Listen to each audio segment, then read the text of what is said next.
For Lawrence, being a celebrity is bad for your soul.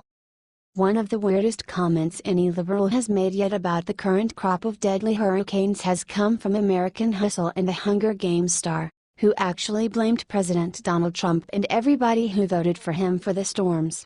Fox News' Tucker Carlson invited The Hill's media reporter Joe Concha on his show and they talked about Jennifer's dumb statement. Asked Tucker, "Joe, why is it that as people get richer and more famous, sometimes they get sillier or more out of touch? Have you noticed this?" Concha answered, "When you say richer, remember Jennifer Lawrence made $46 million last year." He continued, "Let me give you my prognosis on Jennifer Lawrence. She is obviously suffering from Trump derangement syndrome, or in this case, it's an acute strain, ADTS. And this is a situation where apparently side effects include blaming a sitting president for hurricanes hitting the U.S. mainland during the hurricane season." Said Tucker, "You got to kind of wonder though about the press coverage here. I mean, here you have one of the most famous actresses in the world on the eve of what looks like a catastrophe using the storm and the impending human suffering to make a really stupid political statement. You'd think like the press would jump on her, did they?" Joe answered, snarkily, "No, you don't see really any coverage outside of any conservative blogs on this because again, you get passes in these situations and I think you have to have empathy for Jennifer Lawrence when you could relate to somebody and feel sorry for them. And look, we could all relate, too." Added Tucker, "Being a celebrity is bad for your soul. Have you noticed that? Jennifer Lawrence is not the only celebrity taking politics in a weird direction though. Do you agree with Tucker and Joe about Jennifer's stupid statement? Watch below."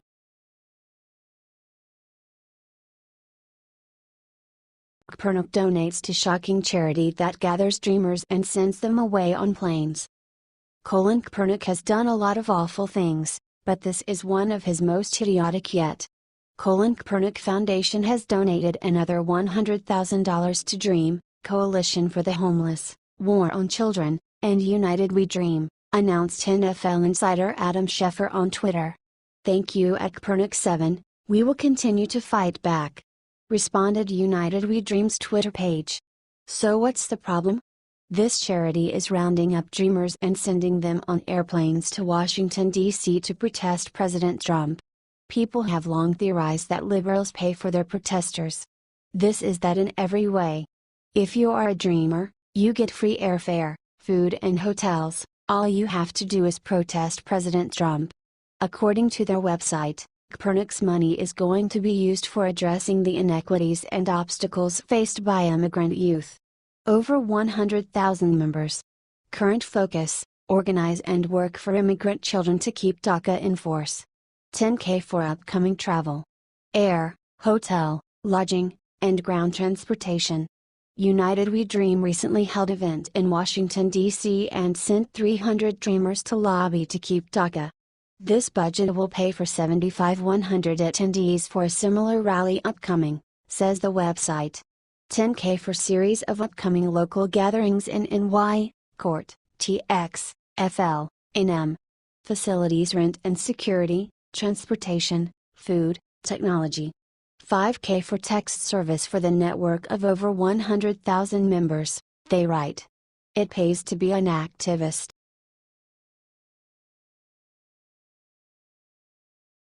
Eric Bolling finally broke his silence about his son's death. Will you pray for him? It has been a gut-wrenching past few days for former beloved Fox News host Eric Bolling. He first learned this past week that he had been fired by executives at Fox News who claimed that he was a sexual harasser. Far worse, Bolling then discovered that his only son, Eric Chase Bolling Jr., was found dead. 19-year-old Chase has been studying for a degree in economics at the University of Colorado, Boulder. The elder Bolling finally broke his silence and gave a public statement about his son's untimely death. Said Eric via his Twitter account, "Adrian and I are devastated by the loss of our beloved son Eric Chase last night. Details still unclear. Thoughts, prayers appreciated."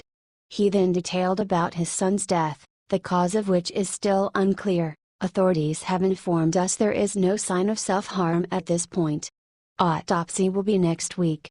Please respect our grieving period.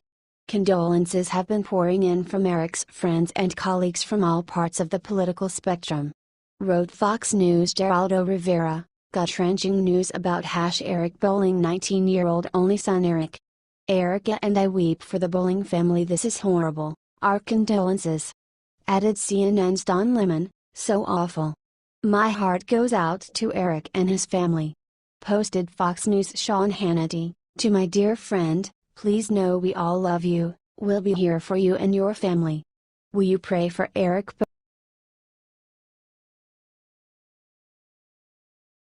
Whoopi just claimed we will never know why Hillary didn't win the election. Despite the fact that the most recent presidential election occurred nearly a year ago, the liberal hosts at ABC's political talk show The View are still discussing the election's outcome as though it was a brand new piece of news that they haven't been able to process yet. Whoopi Goldberg, Joy Behar and the rest engaged in yet another completely pointless discussion rehashing election day 2016, with Whoopi making the claim that we will never know why Hillary Clinton lost. Goldberg began by rambling incoherently, but let's be realistic. Do you really think she was going to win? Based on everything that the Democrats did when they let Obama, left him out there floating and the flotsam and jetsam and all this stuff that Fox News did and all those folks. Shortly thereafter, Behar chimed in about Hillary, saying incorrectly, but she did win. She did win. The sympathetic studio audience clapped at this. Conservative Jedediah Bila poured the cold water of reality over the proceedings, reminding them, she didn't win though because the Electoral College is what determines. Whoopi, of course, cut her off completely and said, I believe that was not going to happen. The truth of the matter is, if this election happened in any other country the way it happened here, we would have sent people to go and check. To see what was going on. Joy agreed with her, and an emboldened Whoopi continued, we will never know. We'll never know. We'll never know. Do you think the liberals on The View need to finally get over the fact that Hillary lost? Watch below.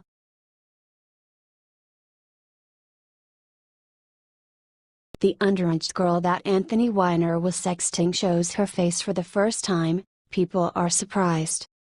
The 15-year-old girl that was sexually harassed by Anthony Weiner decided to come forward and reveal her face for the first time. And people are surprised.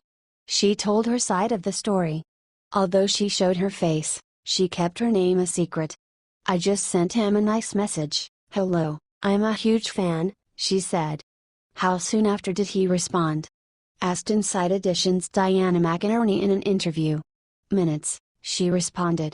She went on to explain that his closeness to Hillary Clinton is what attracted her to him.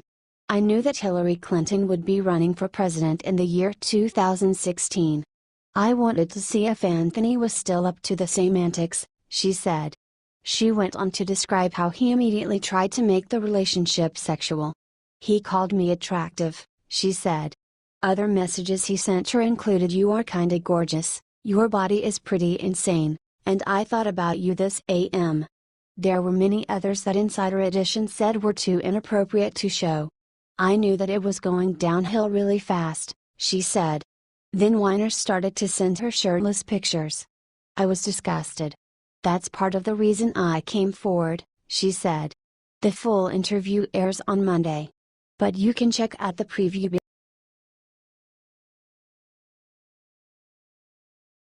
They should be sent back, two-faced Hillary just caught on tape saying illegals have to go. Two-time failed Democratic presidential candidate Hillary Clinton always says what she thinks will make her more popular and get her support. This strategy clearly backfired on her, given how she ended up losing two election contests that many people thought were hers to lose. After former President Barack Obama signed his executive order creating the DACA program, Hillary saw it as an opportunity to latch onto his coattails, writing on Twitter in 2015. While the GOP focuses on vilifying immigrants, Hillary will fight to protect DACA, DAPA and pass comprehensive immigration reform.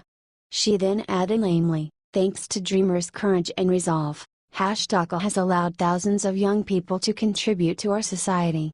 We're better for it. However, Just the previous year, Hillary told a conflicting story when she obviously thought she could get more votes by spreading a very different message. In a recently resurfaced interview with CNN, Clinton says why child illegals should be sent back. Said Hillary to interviewer Christiana Amanpour, "We have to send a clear message. Just because your child gets across the border, that doesn't mean the child gets to stay. So, we don't want to send a message that is contrary to our laws or will encourage more children to make that dangerous journey." Asked Christiane, "So, you're saying they should be sent back now?" Hillary answered, "Well, they should be sent back as soon as it can be determined who responsible adults and their families are, because there are concerns whether all of them should be sent back." Do you think Hillary is a fraud? Watch below, read more, http://conservative101.com/sent back two-faced Hillary just caught tape saying illegals go /x4sjkp50.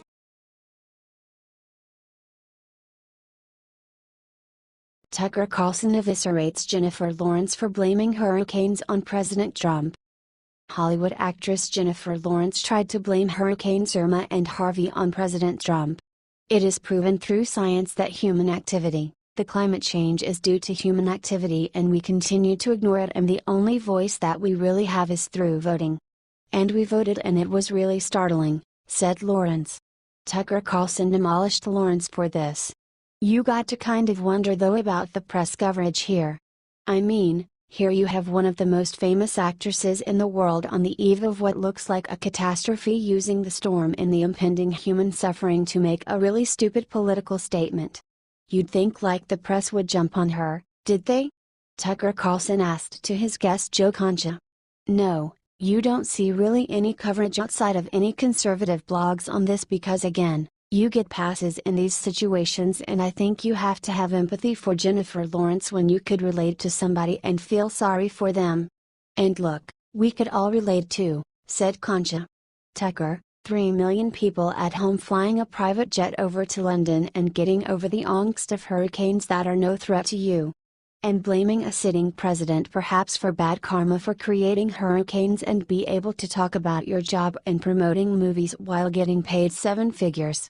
I think that's something that we could all relate to, said Concha. Being a celebrity is bad for your soul. Have you noticed that? Jennifer Lawrence is not the celebrity taking politics in a weird direction though, said Carlson. Check out the video below.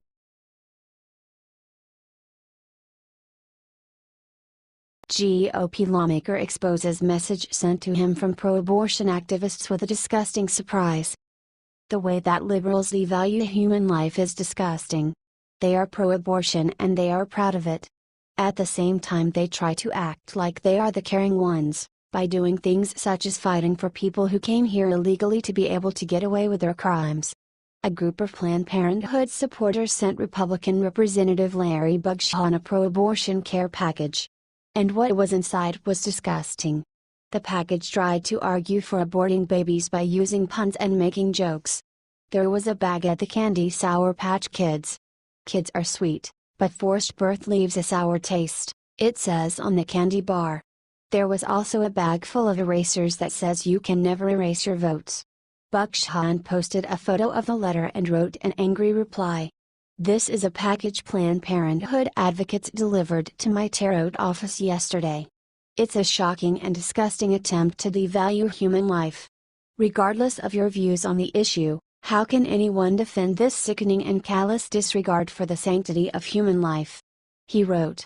Kylie Carruthers from the National Organization for Women Tarot, Indiana took credit for the letter.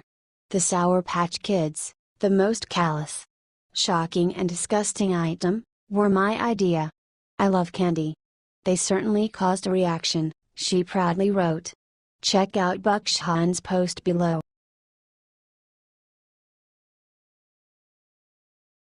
Hillary Clinton exposes the real reason she hates Putin. He sits with his legs open. Hillary Clinton's newest book What Happened makes it clear that Hillary Clinton is done with politics. It will destroy her reputation. It shows how nasty, manipulative, spoiled and hard to work with she really is. One example that shows who she really is, is when she described her disgust for how Putin sits with his legs open. This is a huge world leader that we are trying to get along with, and Hillary is angry about how he sits.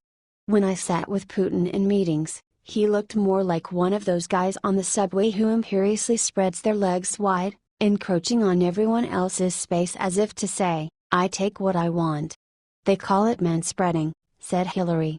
Apparently if you manspread, then you're sexist. Putin doesn't respect women and despises anyone who stands up to him, so I'm a double problem. After I criticized one of his policies, he told the press, it's better not to argue with women, but went on to call me weak. Maybe weakness is not the worst quality for a woman, he joked. Hilarious. It makes sense to be upset by someone calling you a weak woman. It doesn't make sense to focus so hard on the way someone sits. This is one of many reasons why people don't like Hillary. Her book is out on September 12.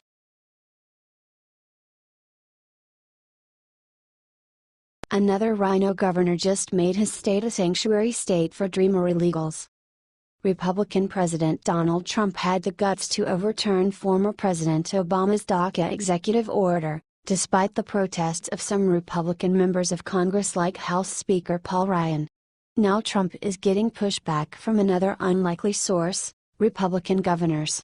Ohio Governor John Kasich, who many believe intends to run against Trump as a moderate in 2020, just told illegal immigrants to come to Ohio.